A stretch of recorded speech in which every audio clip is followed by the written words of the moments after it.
Hello guys, आप सभी का मेरे यूट्यूब चैनल अध्यापक मंत्रा में स्वागत है। तो गाइस, आज से हम सीडीपी की श्रृंखला है उसे स्टार्ट करेंगे। किसकी श्रृंखला स्टार्ट करेंगे? सीडीपी की, जिसमें हम daily 30 questions, most important 30 questions solve किया करेंगे। कितने? मोस्ट इंपोर्टेंट 30 क्वेश्चंस सॉल्व किया करेंगे, जो कि आपके किसी भी स्टेट का टेट हो, सी टेट हो और क्या कहते हैं सुपर टेट हो, इन सभी के लिए बहुत ही ज़्यादा इंपॉर्टेंट साबित होंगे। ठीक है, जो कि एग्जाम पॉइंट ऑफ व्यू से बहुत ज़्यादा इंपॉर्टेंट है और जो प्रीवियस ईयरली एग्जामों से संबंधित हैं और उनसे मिलते जुलते हैं, और उसके बाद जो आने की गुंजाइश है, यानी कि जो हमारे एग्जाम में आने के लिए बहुत ही ज़्यादा इंपॉर्टेंट साबित होंगे, उनका हम अध्ययन करेंगे। ठीक है, तो चलिए हम स्टार्ट करते हैं, हम अपनी श्रृंखला स्टार्ट करते हैं। तो जिसमें हमारा सीडीपी में हमारा पहला क्वेश्चन है गाइस।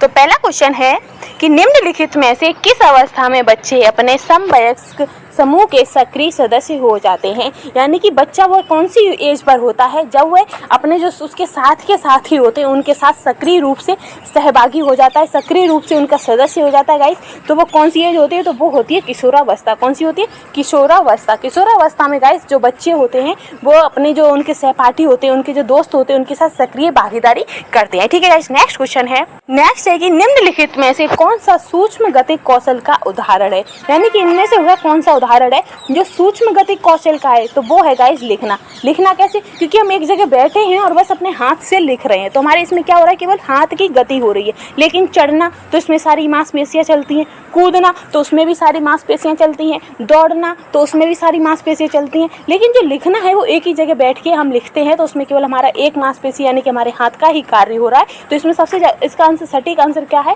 तो इसका सटीक आंसर है लिखना। तो लिखना एक कैसी गति है गाइस? तो ये एक सूक्ष्म गति कौशल का उदाहरण है। ठीक है, नेक्स्ट क्वेश्चन है।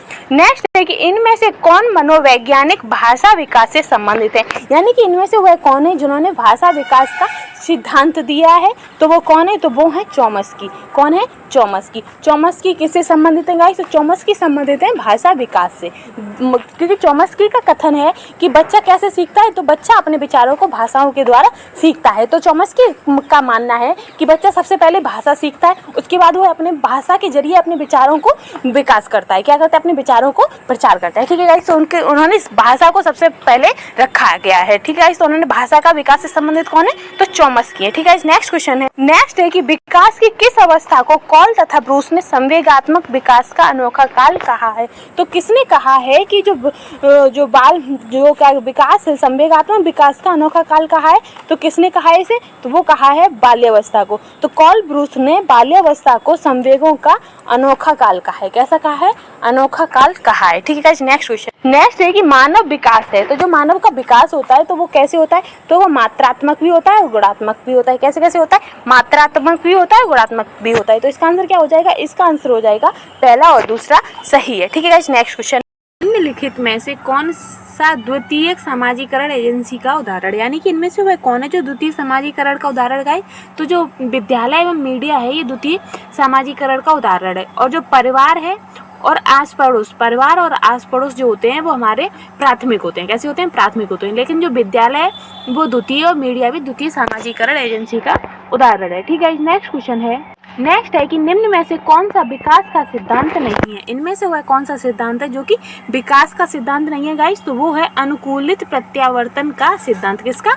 अनुकूलित प्रत्यावर्तन का सिद्धांत। लेकिन जो निरंतरता है वो विकास, ये तो है नहीं कि रुक जाए, वो निरंतर चलता रहता है। और परस्पर संबंध, विकास जो होता है वो एक के बाद एक आता है। उन लोगों बीच में विकास में क्या कहते हैं? बीच में संबंध रहता है। ये नहीं कि एक जैसे एक किशोरावस्था हो गई फिर उसके बाद डायरेक्टली क्या कहते हैं प्रौढ़ावस्था जाए, नहीं, किशोर और प्रौढ़ा के बीच की भी अवस्था होती है। ठीक है, तो ऐसे करके परस्पर संबंध का भी होता है और समान प्रतिमान का सिद्धांत भी होता है। लेकिन कौन सा सिद्धांत नहीं होता है? तो कौन सा सिद्धांत नहीं होता है गाइस? तो अनुकूलित प्रत्यावर्तन का सिद्धांत विकास का सिद्धांत नहीं है। ठीक है, नेक्स्ट क्वेश्चन है। नेक्स्ट है कि संज्ञानात्मक क्षेत्र का सही क्रम है। तो संज्ञानात्मक क्षेत्र का सही क्रम क्या है गाइस?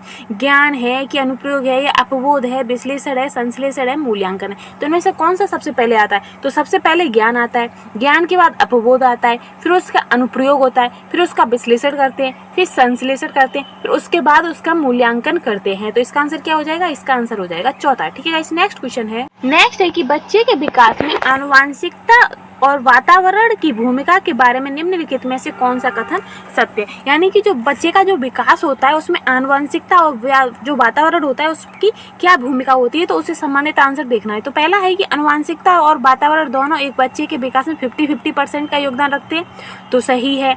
लेकिन समवयस्कों और पितृ का सापेक्ष योगदान योगात्मक नहीं होता है, क्या जो इनका योगात्मक नहीं बल्कि गुणात्मक होता है। कैसा होता है? गुणात्मक होता है, तो ये सही है। फिर है कि आनुवंशिकता वातावरण एक साथ परिचालित होते हैं, नहीं होते, तो ये गलत है। फिर है सहज रुझान वातावरण से संबंधित है जबकि वास्तविक विकास के लिए आनुवंशिकता जरूरी है, तो ये भी गलत है। इसका गाइस सही आंसर इसका होगा कि समवयस्क और पैतृक का सापेक्ष योगदान योगात्मक नहीं होता है। ठीक है गाइस, नेक्स्ट क्वेश्चन है। नेक्स्ट है कि शैशवावस्था में बच्चों के क्रियाकलाप होते हैं, तो शैशवावस्था में बच्चों के क्रियाकलाप कैसे होते हैं गाइस? तो मूल प्रवर्त्यात्मक होते हैं। कैसे होते हैं? मूल प्रवर्त्यात्मक बच्चों की शैशवावस्था में क्रियाकलाप होते हैं। ठीक है, नेक्स्ट क्वेश्चन है। नेक्स्ट है कि संज्ञानात्मक विकास निम्न में से किसके द्वारा समर्थित होता है? तो संज्ञानात्मक विकास किसके द्वारा समर्थित होता है गाइस? तो एक समृद्ध और विविधतापूर्ण वातावरण उपलब्ध कराने से। कैसे? जो संज्ञानात्मक विकास होता है वो कैसे? तो बच्चे को उसी तरीके का एक समृद्ध और एक विविधतापूर्ण क्या कहते हैं वातावरण तैयार करके, जैसे उसे हमें क्या बनाना है, कैसे क्या करना है, उसके लिए क्या जरूरी होगा, तो हमें वही वातावरण उसे देना होता है, तब उसका जाके संज्ञानात्मक विकास सही से होता है। ठीक है, तो इसका आंसर क्या होगा? इसका आंसर होगा सी। नेक्स्ट क्वेश्चन है। नेक्स्ट है कि महीनों की आयु के बीच अधिकांश बच्चे शब्दों को मिलाकर छोटे छोटे वाक्यों में बोलना शुरू कर देते हैं। कितने महीनों के? तो 18 से 24 महीने। यानी कि जो 1.5 साल से 2 साल के जो बच्चे होते हैं वो गाइस छोटे छोटे वर्डों को मिलाकर शब्द, मतलब उनका छोटे छोटे वर्डों को मिक्स करके वो शब्द बनाना सीख जाते हैं। जैसे मम्मा पानी, यानी कि उन्हें पानी चाहिए, मम्मा खाना, मम्मा पोटी, तो इस तरीके के जो वर्ड होते हैं वो 18 से 24 महीने में बच्चे बनाना सीख जाते हैं। ठीक है, नेक्स्ट क्वेश्चन है। नेक्स्ट है कि जन्म से किशोरावस्था तक बच्चों में विकास किस क्रम में होता है? यानी कि जो जन्म होता है बच्चे का और जब तक वो किशोरावस्था तक पहुंचता है तो उसका विकास जो होता है वो किस क्रम में होता है? यानी कि पहले वो सांवेदिक होता है, क्या? अपनी संवेदनाओं को प्रकट करता है। यानी कि अगर उसे कुछ चाहिए तो रो दिया, अगर उसे कुछ प्रॉब्लम है तो रो दिया, कुछ चाहिए तो भी चिढ़ गया तो भी, तो मतलब ये उसके अंदर संवेदना होती है। कैसी? सांवेदिक विकास होता है। फिर उसके बाद मूर्त हो जाता है, यानी कि वो वस्तुओं को छू छू के उन्हें पहचानना सीख जाता है कि ये चीज़ है, यानी कि वो मूर्त वस्तुओं का उसका विकास होने लगता है मूर्त रूप में। फिर होता है अमूर्त रूप में। फिर बच्चा अपना चिंतन करके भी, अगर चीज़ सामने नहीं है फिर भी उसके बारे में चिंतन करके वो अमूर्त रूप से उसका विकास होने लगता है। तो किस तरीके से होता है?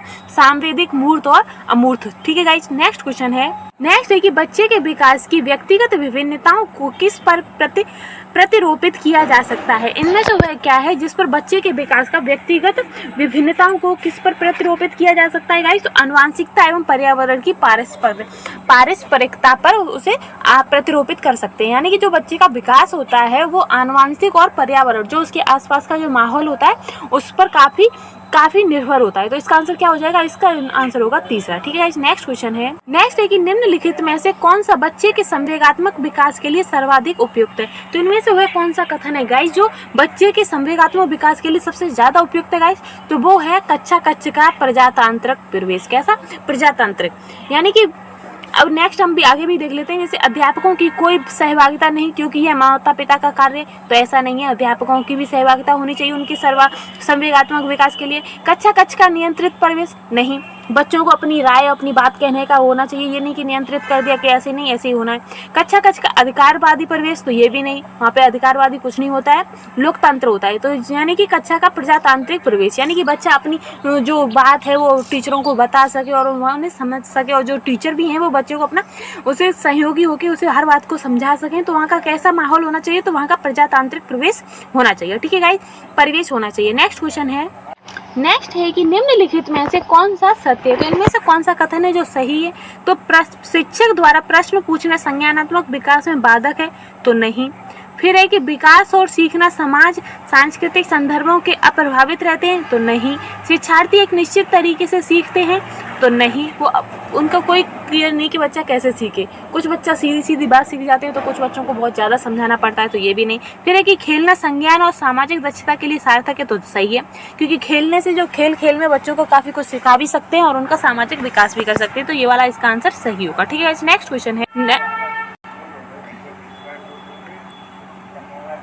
नेक्स्ट है कि विद्यालयों को किसके लिए व्यक्तिगत भिन्नताओं को पूरा करना चाहिए। तो विद्यालय को किसके लिए व्यक्तिगत भिन्नताओं को पूरा करना चाहिए, यह समझने के लिए कि क्या शिक्षार्थियों के सीखने के योग्य या अयोग्य है। तो किन भिन्नताओं को पूरा करना चाहिए कि उन्हें, जो शिक्षार्थी हैं उन्हें ये समझना चाहिए कि बच्चे के लिए क्या सही है क्या गलत है। जो वहाँ के टीचर हैं उन्हें ये समझना चाहिए कि बच्चे के लिए क्या सही है और क्या गलत है। तो ये उन्हें व्यक्तिगत भिन्नताओं को पूरा करना चाहिए। ठीक है गाइस, नेक्स्ट क्वेश्चन है। नेक्स्ट है कि इनमें से कौन सा सिद्धांतकार यह मत स्पष्ट करता है कि बच्चे अपनी वृद्धि और विकास हेतु कठोर अध्ययन करते हैं। यानी कि यह किसने कहा है कि जो बच्चे हैं वो अपनी वृद्धि व विकास हेतु बहुत कठोर अध्ययन करते हैं। तो ये कहा है मैस्लो ने। किसने कहा है? मैस्लो ने। ठीक है गाइस, नेक्स्ट क्वेश्चन है। नेक्स्ट है कि निम्नलिखित में से कौन सा विकास के व्यापक आयामों की सही पहचान करता है। यानी कि इनमें से वह कौन सा ऑप्शन है जो कि व्यक्ति विकास के व्यापक आयामों का सही पहचान करता है। तो वो है इसका आंसर गाइस कि शारीरिक, संज्ञानात्मक, सामाजिक और संवेगात्मक जो है वो विकास के व्यापक आयामों की सही पहचान करता है। ठीक है गाइस, नेक्स्ट क्वेश्चन है। नेक्स्ट है कि मध्य बाल्यावस्था में भाषा के बजाय अधिक होते हैं। यानी कि जो मध्य बाल्यावस्था होती है उसमें समाजीकृत जो भाषा है, भाषा समाजीकृत की बजाय अहम केंद्रित होती है। कैसी होती है? अहम केंद्रित होती है। ठीक है गाइस, नेक्स्ट क्वेश्चन है। नेक्स्ट है कि विकास का सिर पादमुख दिशा सिद्धांत व्याख्या करता है। यानी कि जो विकास का सिर पादाभिमुख जो सिद्धांत है वो किस दिशा पर किसकी व्याख्या करता है। यानी कि जो हमारा विकास है वो सिर से पैर की ओर, कैसा? शिखर। यानी कि सिर जो है तो वो तो इसमें ऊपर खुद ही दिया है, सिर पदाभिमुख, यानी कि सिर से पैर की ओर। ठीक है गाइस, नेक्स्ट क्वेश्चन है। नेक्स्ट है कि निम्नलिखित अवधि में से किसमें शारीरिक वृद्धि एवं विकास तीव्र गति से घटित होता है गाइस। तो किसमें सबसे ज्यादा क्या कहते हैं शारीरिक वृद्धि और विकास होता है गाइस। तो शैशवावस्था एवं प्रारंभिक जो बाल्यावस्था होती है उसमें जो हमारा शारीरिक वृद्धि और जो विकास होता है वो सबसे तेज होता है। कैसा होता है? सबसे तेज होता है। बाकी की जो हमारी किशोरावस्था होती है उसमें हमारा जो शारीरिक विकास जो होता है वो थोड़ा मंद पड़ जाता है, क्योंकि फिर हमारी हाइट बढ़ना भी कम हो जाती है। लेकिन जो बचपना होता है उसमें बच्चे की हाइट भी खूब तेजी से बढ़ रही होती है और जो उसकी मानसिक स्थिति होती है वो भी उसकी बहुत तेजी से गति से क्या कहते हैं हर चीज को वो सीख रहा होता है। ठीक है गाइस, नेक्स्ट क्वेश्चन है। नेक्स्ट है कि एक बच्चा अपनी मातृभाषा सीख रहा है व दूसरा बच्चा वही भाषा द्वितीय भाषा के रूप में सीख रहा है। दोनों निम्नलिखित में से कौन सी समान प्रकार की त्रुटि कर सकते हैं। तो दोनों किस प्रकार की त्रुटि कर सकते हैं? अधिकाधिक सामान्यीकरण की तो नहीं, सरलीकरण की तो नहीं, अत्यधिक सुशब्दता की तो नहीं, विकासात्मक त्रुटि कर सकते हैं। कैसी कर सकते हैं? विकासात्मक त्रुटि। ठीक है गाइस, नेक्स्ट है।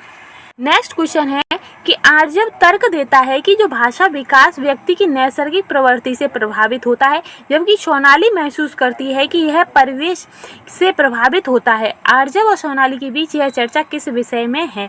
तो यह किस विषय में गाइस? तो कि भाषा जो है वो व्यक्ति की नैसर्गिक प्रवृत्ति से प्रभावित होती है और सोनाली क्या कहती है कि नहीं, यह परिवेश से प्रभावित होती है। कैसे? जो हमारा माहौल है उससे प्रभावित होती है। तो दोनों में किस बात पर? तो दोनों में चल रहा है गाइस प्रकृति तथा पालन पोषण पर वाद विवाद। किस पे?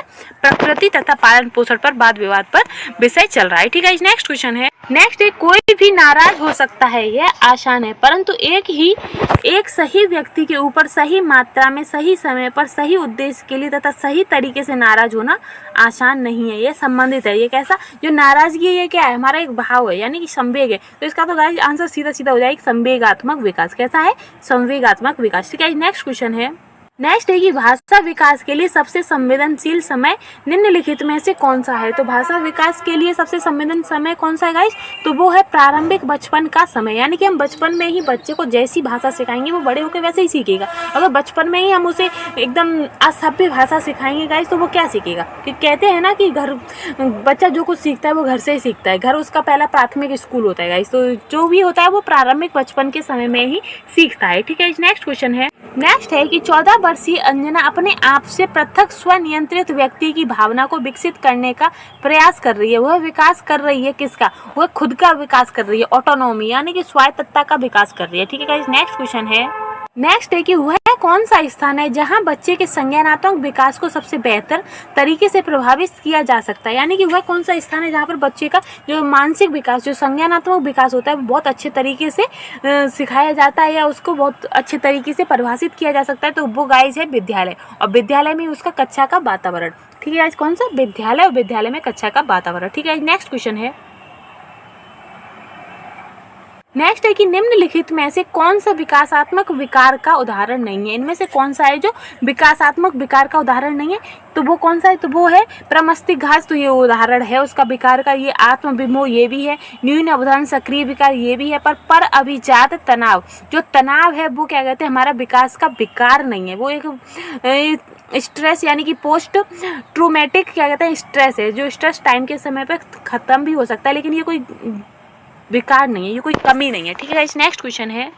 नेक्स्ट है कि राज्य स्तर की एक एकल गायन प्रतियोगिता के लिए विद्यार्थियों को तैयार करते समय एक विद्यालय लड़कियों को वरीयता देता है, यह दर्शाता है क्या, तो यह क्या दर्शाता है गाइस, तो ये लैंगिक पूर्वाग्रह दर्शाता है। क्यों, क्योंकि वो एक स्तरीय पर एक गायन प्रतियोगिता के लिए विद्यार्थियों को तैयार करते समय विद्यालय में लड़कियों को वरीयता देता है। क्यों, क्योंकि गाने और सिंगिंग में, डांसिंग में, इन सब में लड़कियां आगे हैं। उनका मानना ये है कि जो लड़कियां हैं वो आगे हैं, लड़कियां अच्छा गाएंगी, तो प्रतियोगिता के लिए लड़कियों को वरीयता दे रहा है। तो ये किस चीज़ का क्या दर्शा रहा है, तो ये लैंगिक पूर्वाग्रह दर्शा रहा है, वो लड़का लड़की देख रहे हैं, तो ये लैंगिक पूर्वाग्रह दर्शा रहा है। ठीक है गाइस, तो गाइस हमारे जो मोस्ट इंपोर्टेंट 30 क्वेश्चन थे वो हमने कंप्लीट कर लिए गाइस। अगर आपको मेरे द्वारा पढ़ाया हुआ अच्छा लगता है और ये कंटेंट आपके पेपर के लिए वो अगर आपको लगता है कि काफ़ी आपके एग्जाम में क्या कहते हैं मोस्ट इंपॉर्टेंट हो सकता है या आपके एग्जाम के लिए बहुत ज़्यादा ज़रूरी हो सकता है, आपके एग्जाम में हेल्पफुल हो सकता है, तो प्लीज़ मेरे चैनल को लाइक कर दें, शेयर करते हैं, सब्सक्राइब करते हैं।